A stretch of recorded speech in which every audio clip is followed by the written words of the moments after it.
Não há como deixar de mencionar este fato que teve repercussão com justificável razão e motivo da renúncia do Papa, senador Pedro Taques. E, na verdade, o gesto de Sua Santidade, ao contrário do poder humano, que quem o detém luta para nunca perdê-lo, e nós sabemos bem disso, este poder humano, nesta casa também, o poder da Igreja é só o de servir, o que impõe a quem esteja no lugar de Pedro a disponibilidade total, porque o poder não é um bônus, mas um ônus carregado de responsabilidade e dedicação. Isso foi o que escreveu hoje um católico muito conhecido da área jurídica, Vossa Excelência já sabe quem é o autor, Ives Gândara Martins. Eu destaquei exatamente este trecho do artigo publicado hoje pelo jornal Folha de São Paulo, porque ele se ajusta exatamente à situação do poder político, que, diferentemente do poder religioso, embora Sua Santidade, o Papa Bento XVI, seja a um só tempo o pastor das almas, como líder da Igreja Católica, mas é também um chefe de Estado, como chefe do Estado do Vaticano. Penso que Sua Santidade, o Papa João Paulo Bento XVI, tenha dado essa demonstração de que ele é um desapegado a este poder, um gesto de humildade. E entre tantas coisas que saem nas redes sociais, algumas a gente não pode aproveitá-las, mas outras sim, senador Pedro Taques. E foi de uma rede social, de uma pessoa conhecida, que eu vi uma mensagem extremamente oportuna, até porque a pessoa não é católica que escreveu. O mundo acordou com a notícia da renúncia do Papa Bento XVI. Entendo a atitude do Papa. Sabe que o mundo mudou e novos desafios se colocam para a Igreja Católica. No Antigo Testamento, temos exemplo do líder Moisés em relação a Josué. Moisés, com idade avançada, expressou sua liderança estratégica, preparando Josué para um dia sucedê-lo. Josué tornou-se o líder que completaria a tarefa de conduzir o povo para a terra prometida. Essa bem-sucedida sucessão resultou do exemplo e do preparo de Moisés e da sua vontade e dos dons de Josué. Moisés passou o poder adiante para Josué, a sua autoridade, as suas habilidades e a unção. Ofereceu a Josué o seu tempo, um ambiente de aprendizado, uma oportunidade de testar-se e uma forte confiança no futuro. O sonho de Israel, entrar na terra prometida, se realizou, mesmo que ele, Moisés, pessoalmente, não tenha podido ver a concretização deste fato. Essa é a grandeza de um líder, como está tendo agora Bento XVI. Saber a hora de parar e dar espaço para que líderes novos ajudem a alcançar o grande objetivo. Isto poderia ser dito, senador Pedro Taques, também para a nossa área política. Também para a nossa área política. E por isso eu ressalto e não deixo de registrar esse gesto de Bento XVI como um gesto de exemplar abnegação. Um líder que deixa de lado a vaidade, o apego ao poder, que a pompa que isso representam, e que tudo isso, na nossa condição humana, podem representar, especialmente este apego ao poder e a vaidade decorrente dessa pompa que o poder, às vezes, e alguns, tanto alimentam e tanto desejam ter ou permanecer nele. Isto é um reconhecimento a este gesto do Papa, no momento em que a própria Igreja está diante de diversos e sérios dilemas. Um sinal também importante para difundir, não apenas por meio das instituições religiosas, valores humanos significativos, diferentes daqueles propagados pelo excessivo consumismo, por aquele hedonismo que às vezes nos abandona e nos deixa levar sem nos preocuparmos com os valores da vida, os valores essenciais, aqueles que fazem um tênis valer mais do que a vida de um jovem. E é exatamente esse gesto que talvez nos traga a reflexão, senador Pedro Saques, desses valores e desses princípios que nós relegamos às vezes e que pelo excesso deste prazer, desse hedonismo, deixamos de cultivar e de respeitar a própria convivência entre as pessoas, a convivência da solidariedade, da fraternidade, do entendimento e do respeito. E isso talvez justifique também o aumento da criminalidade, porque quando você não respeita, a vida dos outros também vale muito pouco, vale nada, e não há consequências para isso. É um sinal forte também essa renúncia no caso brasileiro, porque neste ano o Rio de Janeiro, a cidade maravilhosa, estará sediando muito adequadamente a Jornada Mundial da Juventude, que é a maior reunião da juventude católica do mundo, e será também o maior evento da história da cidade do Rio de Janeiro, mais até do que a Copa do Mundo, do que a Copa das Confederações ou das Olimpíadas, que estão programadas para a nossa cidade maravilhosa, a antiga capital do Brasil. E é exatamente esse registro que eu faço questão de, numa alusão simbólica ao que nós vivemos aqui na área política. Mas eu queria, senador Ataídes Oliveira, o senhor que é tão dedicado às questões econômicas, e agora há pouco o senador Aloysio Nunes Ferreira ocupando a outra tribuna, eu estou aqui não por questão ideológica desse lado, senador, eu acho que hoje o mundo não está dividido entre esquerda e direita, mas entre rápidos e lerdos, sou mais pragmática um pouco do que isto, mas eu queria também aduzir algumas observações que Vossa Excelência fez, o senador Pedro Taques também falou bastante a respeito da questão logística do Mato Grosso, e isso é um tema nacional. Nós tivemos um resultado da balança comercial agora, no mês de fevereiro, que está acumulando, lamentavelmente, desde o início deste ano, um saldo negativo, e nós estamos recém no começo do ano, um saldo negativo de 4.776 bilhões de dólares. O Brasil continua importando muito mais que exportando para outros países. Estamos aumentando o perigoso desequilíbrio comercial, e isso é má notícia para a nossa economia, para as empresas brasileiras, para os trabalhadores.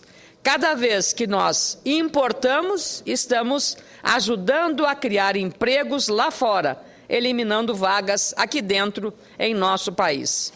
Enquanto a média das nossas importações cresceu 11,3%, até 10 de fevereiro deste ano, semana passada, em comparação ao mesmo período do ano passado, as exportações médias brasileiras despencaram 12,2% na análise de dados de 2013 e 2012, conforme dados do próprio Ministério do Desenvolvimento, Indústria e Comércio Exterior. A importação excessiva de combustíveis e lubrificantes, cereais, veja só, e produtos de moagem, adubos e fertilizantes têm sido o principal responsável por este fraco desempenho do comércio exterior brasileiro. Só no mês passado, as importações superaram as exportações em mais de 4 bilhões de dólares. Este foi o pior desempenho dos últimos 53 anos. O senador Aloysio falou em 59 anos, mas que seja, mais de 50 anos já é uma marca de preocupar qualquer brasileiro de bom senso. De janeiro até a segunda semana de fevereiro do ano passado, o saldo comercial do Brasil estava positivo em 44 milhões de dólares. Hoje, o saldo é negativo, aliás, em 44 milhões de dólares. O saldo negativo é mais de 4 bi e 700 milhões de dólares. Isso significa menos recursos entrando no Brasil. E isto é alarmante. Concedo a parte ao senador Eduardo Suplicy. Prezada senadora Ana Amélia, eu primeiro gostaria de compartilhar com Vossa Excelência as observações que fez com respeito ao Papa Bento XVI. Acho que ele tomou uma atitude corajosa, de humildade, e explicou a todos os católicos, a toda a humanidade, que ele se encontrava numa situação em que, dada a responsabilidade que tem de chefe da igreja, de representante de Jesus Cristo aqui na Terra, ele não se encontrava em condição plena de saúde para bem exercer, e por isso, numa das raras vezes que aconteceu na história, ele renunciou ao seu mandato de uma maneira que envolve uma certa beleza, uma comoção, que inclusive foi objeto de um aplauso muito bonito por parte de todos os 8.000 fiéis que estiveram presentes na missa que rezou anteontem. E por outro, acho que ontem mesmo. E por outro lado, ontem mesmo foi. E eu ontem tive a oportunidade de assistir a missa de quarta-feira de cinzas, em que Dom Odilo Scherer rezou ao lado de Dom Cláudio Umes e outros cardeais, bispos e sacerdotes na Catedral da Sé, em São Paulo. E ali, Dom Odilo Scherer enalteceu esta atitude de Bento XVI de uma maneira muito bela, e também falou, conforme Vossa Excelência aqui há pouco mencionou, do tema da campanha da fraternidade deste ano, sobretudo a juventude. Bento XVI teria uma oportunidade fantástica de diálogo com a juventude naquilo que será em julho próximo o Congresso da Juventude, previsto para a cidade maravilhosa do Rio de Janeiro, e que vem causando enorme expectativa. Mas eu acho que é muito importante que o tema deste ano da campanha da fraternidade tenha a ver com a juventude. Dom Odilo Scherer, ontem ainda no seu sermão, mencionou o quão importante é que possamos todos nós, pessoas de quaisquer idades, pais, mães, avós, professores, representantes do povo, estarmos voltando a nossa atenção para os jovens, homens e mulheres, para que venham a ter mais oportunidades de desenvolvimento cultural, esportivo, educacional, e não tanto estarem se encaminhando para a utilização de drogas e para atos como crimes e outros desvios de procedimento. Então, eu acho muito saudável e quero aqui apoiar as suas palavras relativamente a estes temas tratados na primeira parte de seu pronunciamento. Eu lhe agradeço muito, senador Eduardo Suplicy, pela ajuda e colaboração. Quero que o presidente inclua a parte do senador Suplicy, até porque repõe a lembrança do lançamento ontem, necessário e oportuno, da campanha da fraternidade pela CNBB, focando exatamente na juventude, a propósito desse encontro mundial que será realizado no Rio de Janeiro. Penso que essa atenção aos jovens, e aí eu faço um registro a uma figura da Igreja Católica Brasileira que mobiliza os jovens por uma forma diferente de fazer a prática da religião católica, que é o padre Marcelo Rossi, que com o seu jeito alegre e jovem também, de ter feito essa, digamos, esse adornamento ou essa atualização da igreja, que estava, digamos, muito circunspecta, e que ele, ao seu modo, pela alegria, pela música, conseguiu arrebanhar milhões e milhões de fiéis, não só lá em São Paulo, nos templos que ele construiu, mas também fora, onde ele vai, ele mobiliza milhares de fiéis, mas, sobretudo, a juventude. Então, quando a religião consegue atrair os jovens, isso é muito bom para o país todo, para a juventude e para as suas famílias. E talvez esteja faltando mais amor e união e atenção aos jovens. Então, eu lhe agradeço muito esta referência, porque ontem a CNBB lançou esta campanha que é extremamente meritória. Eu queria, então, saudar a todos. Sou testemunha do procedimento do padre Marcelo Rossi, ali na região de Santo Amaro, em São Paulo, agora com o novo templo, e tem atraído um número cada vez mais crescente de pessoas, e certamente o seu trabalho tem tido enorme importância positiva. Eu queria, agora, já que o senador Suplicy fez o à parte, esse significado para mim é muito relevante, senador Aloysio, senador Pedro, senador Suplicy, senadora Thaídes, é que eu era jornalista e quando, na agonia de João Paulo II, eu fui indicada pela empresa de comunicação onde eu trabalhava, no Rio Grande do Sul, a fazer a cobertura e fui para Roma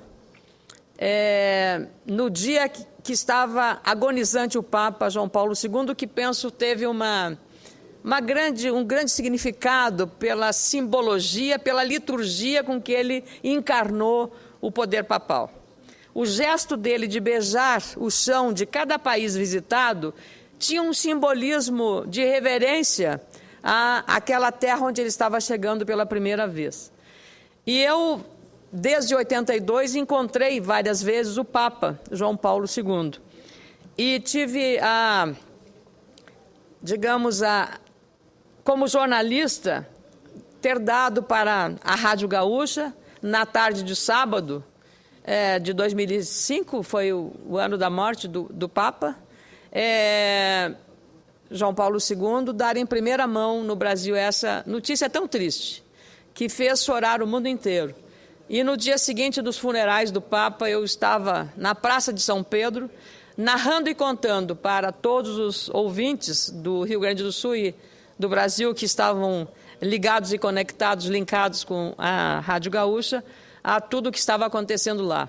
Foi, na minha carreira profissional, o momento de maior significado pelo ato histórico que eu estava acompanhando naquele momento. Então, agradeço ao senador Suplicy por a parte que acabou me levando a esta lembrança para mim tão cara e tão relevante. Mas eu vinha comentando sobre as preocupações nossas em relação à balança comercial. E não fosse o bom desempenho da produção agropecuária de estados como o meu, Rio Grande do Sul, do Paraná, do Mato Grosso do Sul, do Mato Grosso, do seu estado de Tocantins, do estado de Goiás e de outros estados, que também a produção agropecuária é importante, do Acre, do senador Aníbal Diniz, não fosse o desempenho dessa balança comercial da terra, a situação da nossa balança estaria ainda mais complicada. Felizmente, a eficiência e a competitividade do campo brasileiro têm amenizado a situação do comércio com outros países. O resultado da balança comercial do agronegócio continua positivo e batendo recordes consecutivos. Cresceu 3% em 2012, passando para 79 bilhões e 400 milhões de dólares, mesmo ante as incertezas da economia internacional e, sobretudo, europeia, e com a diminuição das importações de produtos brasileiros por compradores tradicionais, como eu referi da União Europeia. A Confederação Nacional da Agricultura e Pecuária, CNA, diz que novos mercados, como os países árabes e o continente africano, passaram a comprar mais produtos agrícolas brasileiros. Graças à soja e aos derivados deste importante grão, e também ao milho brasileiro, exportamos muito mais produtos agrícolas do que importamos. Vale ressaltar que, aliás, no carnaval deste ano, coube à Escola de Samba Unidos de Vila Isabel, campeã do carnaval deste ano do Grupo Especial do Rio de Janeiro, enaltecer, em pleno sambódromo, construído pelo Leonel Brizola, senador Pedro Taques. Sambódromo foi obra do Leonel Brizola. Enalteceu na Marquês de Sapucaí a vida do campo, com o samba enredo sobre o Brasil, celeiro do mundo. Foi uma homenagem muito merecida aos produtores rurais e a todos aqueles que produzem alimentos. A atuação glamurosa, vamos dizer assim, de 3.700 componentes dessa escola demonstrou para a população urbana o papel relevante e nobre do agronegócio brasileiro, responsável por gerar emprego e renda, melhorar o nosso comércio com outros países e desenvolver também a economia nacional. Gerar tecnologia com os nossos pesquisadores e cientistas da Embrapa e de outras instituições, algumas delas sediadas no Mato Grosso, do senador Pedro Táxi. Esse esforço é importantíssimo, mas não é suficiente para tornar o nosso comércio forte e consolidado nos mercados internacionais. É preciso que o som da bateria da campeoníssima Vila Isabel chegue aos ouvidos do governo, para mostrar exatamente a necessidade de melhorar as estradas do Mato Grosso, como falou agora há pouco o senador Pedro Táxi. O produtor não pode escoar sua produção se não tiver estradas. Da mesma forma, as pessoas não podem ter mobilidade urbana sem estradas em condições. Ressalto aqui o trabalho, aliás, do ministro Mendes Ribeiro Filho, que não é do meu partido, é do meu estado, do Rio Grande do Sul, deputado federal, e da sua equipe, notadamente, no esforço de mostrar aos compradores de carne brasileiro que nosso país não tem risco para a vaca louca. A renovação do status de país com risco insignificante para a doença da vaca louca deve contribuir para um fim mais rápido das barreiras à carne bovina brasileira. Para a indústria, o reconhecimento da Organização Mundial de Saúde Animal, OIE, com sede em Paris, prova a qualidade do sistema de defesa animal do Brasil e atesta que houve exagero nos embargos. Mas não podemos descuidar, e aí eu faço um pedido e um apelo ao ministro Mendes Ribeiro Filho e ao governo brasileiro, que não faça contenção dos recursos destinados à defesa sanitária animal. Isso vai comprometer a situação e a qualidade sanitária da nossa produção. Nós temos países aqui na América Latina, como o Chile, que são exemplares no controle rigoroso dos investimentos na área de sanidade, seja para a área vegetal ou para animal. Nós precisamos seguir os bons exemplos para aplicar aqui uma política de rigor, mas com os recursos orçamentários. Os fiscais federais agropecuários têm alertado o governo sobre exatamente essa retenção dos recursos, e isso é prejudicial à defesa sanitária agropecuária brasileira. O ministro Mendes Ribeiro Filho tem feito um esforço grande e é preciso que a equipe econômica do governo, nem sempre sensível a essas demandas, não feche a porta do cofre na hora de liberar o recurso para a defesa sanitária animal. Devido à confirmação em dezembro de um caso não clássico que ocorreu em 2010 num animal do Paraná, 12 países suspenderam as importações de carne brasileira, sendo 9 em todo o Brasil e apenas 2 de carne do Paraná. No caso do Chile, a barreira atinge apenas farinha de carne e de ossos. Reunida semana passada em Paris, a OIE considerou que não há risco para o rebanho, nem para consumidores dos países importadores. Mas isso é preciso continuar trabalhando, porque a Rússia, informação de hoje do Valor Econômico, diz que vai demorar ainda muito tempo para recuperar. E aí ela corta a importação de todos os tipos de carne. Sofre o mercado brasileiro e uma indústria muito especializada que se expandiu, inclusive no Mato Grosso, tem muitas unidades, gerando emprego, desenvolvimento, levando a agricultura, porque nós pensamos o animal, mas devemos pensar o animal também como um exportador dos grãos, porque diz que o frango é o milho voando e o porco é o milho andando. Essas são as proteínas que nós vendemos, que é o valor agregado da produção agropecuária. Por isso temos que valorizar essa produção. E com muita alegria concedo a parte ao senador Pedro Táxi. Senadora Ana Amélia, apenas para concordar com Vossa Excelência, Mato Grosso hoje possui 29 milhões de cabeças de gado bovino, é o maior produtor nacional e exportador de gado bovino, e os produtores do nosso estado estão preocupados com essa possibilidade do fechamento de alguns mercados internacionais à pecuária nacional. Queremos crer que o ministro da Agricultura ele fará com empenho esforços para que isso não possa se realizar. E parabéns pela vossa fala. Muito obrigada, senador Pedro Taques. Estaremos juntos, Vossa Excelência, poderemos ir ao ministro, renovar esta apreensão dos produtores, porque a nossa missão, como disse há pouco o senador Aloysio Nunes Ferreira, de não cuidar apenas dos temas de interesse nacional, mas cuidar dos interesses locais da nossa paróquia, como o senhor gosta de dizer, da nossa paróquia, porque estamos aqui com o voto desses produtores, desses agricultores, da sociedade dos nossos estados, para lutar e defender por interesses legítimos de um setor relevante para a produção nacional. É ele, aliás, o campo que está salvando a balança comercial brasileira. Então, temos que trabalhar muito para aumentar o agregar valor, que é o mais importante para a economia, e não ficarmos apenas exportando matéria-prima. Soja em grão, milho em grão, mas exportar o frango, exportar o suíno e assim sucessivamente. E produtos derivados do milho ou da soja ou outros produtos também de origem animal. Por isso eu queria dizer que estamos juntos, senador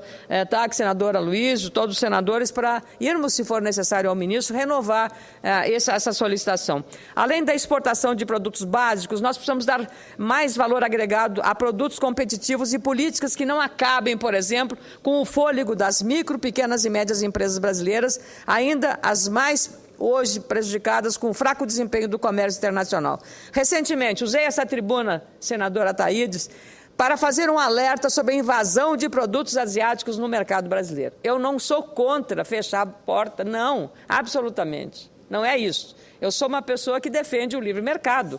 Para o consumidor é importante que ele tenha a chance de escolher o que ele quer pagar e o que ele quer comprar. O problema é olhar a produção nacional e dar à produção nacional o mesmo tratamento que você dá ao produto importado, senador Luiz. Porque, às vezes, normas técnicas que são aplicadas à produção brasileira não são as mesmas normas para o produto que vem de fora. E isto é desleal concorrência. Nós precisamos também criar. O BNDES tem se especializado em dar aporte e suporte financeiro a um grupo pequeno de grandes empresas, quando deveria usar o S de social para exatamente implementar, não o sistema que Vossa Excelência combate tanto, que é o sistema S, mas o social de apoiar as pequenas e médias empresas a criar políticas de desenvolvimento tecnológico, que elas possam se adequar àquelas exigências necessárias para a modernização, a segurança dos produtos, para que elas possam fazer isso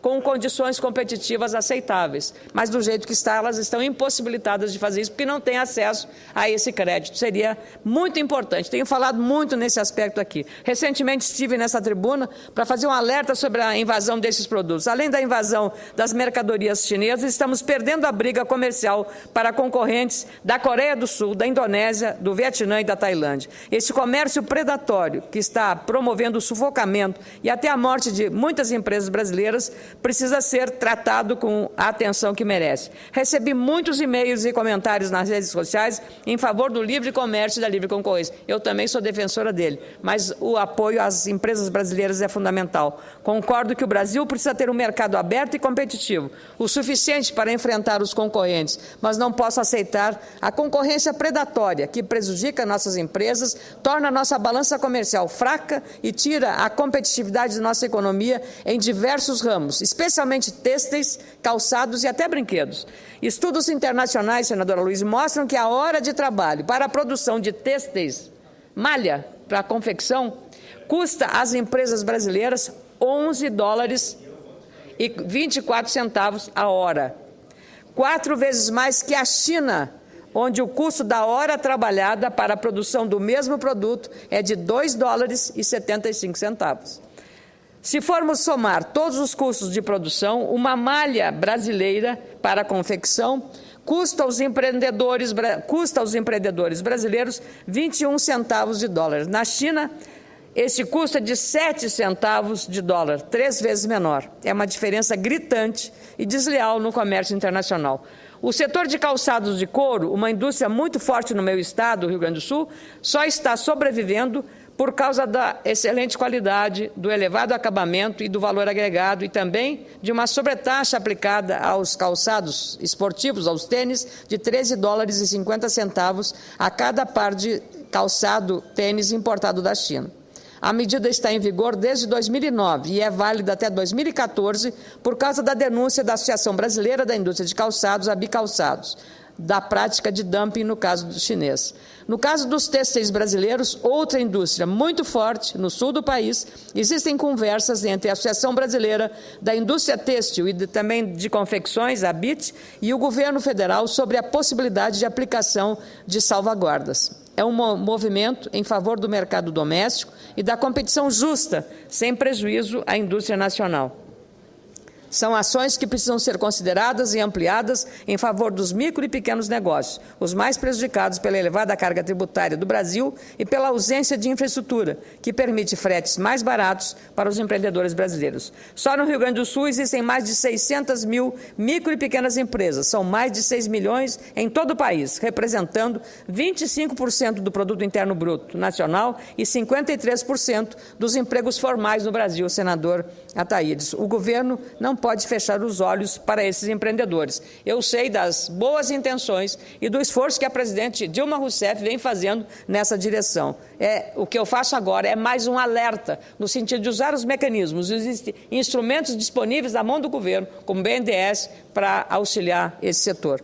Uma pesquisa recente, estou terminando, presidente, uma pesquisa recente da Federação das Indústrias do Rio Grande do Sul apontou a elevada carga tributária e as dificuldades de acesso ao crédito como as maiores barreiras ao desenvolvimento das indústrias. A qualificação deficitária do profissional brasileiro também foi apontada como uma barreira. Portanto, precisamos de políticas claras e pontuais. A criação de um novo Ministério das Micro e Pequenas Empresas certamente não resolverá o problema que pode ser resolvido com políticas de defesa do mercado doméstico, de incentivo à inovação e ao aumento da produtividade e da competitividade. Se essas não forem as escolhas, o Brasil corre o risco de ver a sua economia inundada ainda com produtos baratos, às vezes de má qualidade, tendo como resultado números muito pequenos, medíocres até, da nossa balança comercial. Muito obrigada, presidente.